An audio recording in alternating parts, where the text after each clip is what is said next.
तुमचे घर का बरं तोडले? अतिक्रमण आहे म्हणे.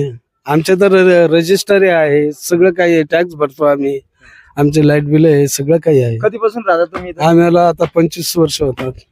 महानगरपालिकेने घर तोडायच्या आधी तुम्हाला नोटीस दिली होती? का दिली होती? एप्रिल मध्ये दिली, शुक्रवारच्या दिवशी की 3 दिवसाच्या आत कागदपत्र दाखल करा म्हणून सनी. मग आम्ही सोमवारी नेऊन कागदपत्र दाखल केले. त्यानंतर मग परत 1-2 दिवसांनी परत नोटीस आली की 24 घंट्यामध्ये कारवाई करा. आणि कारवाई करा म्हणून सनी नोटीस आली तर कसली कारवाई करायची, म्हणून आम्ही आमच्या विचारातच पडलो. नंतर काय झालं की त्या दुसऱ्या दिवशी पेपरला आलं की डीपी रस्त्यावरले अतिक्रमण हटवण्यात येणार नाही म्हणून सनी. मग आम्ही खुश झालो बाबा की आता काही हटणार नाही. नंतर काय झालं की अर्ध्या तासानं तर पुरा कॉर्पोरेशनची पुरी गँग आली आणि घरं पाडायला सुरुवात केली.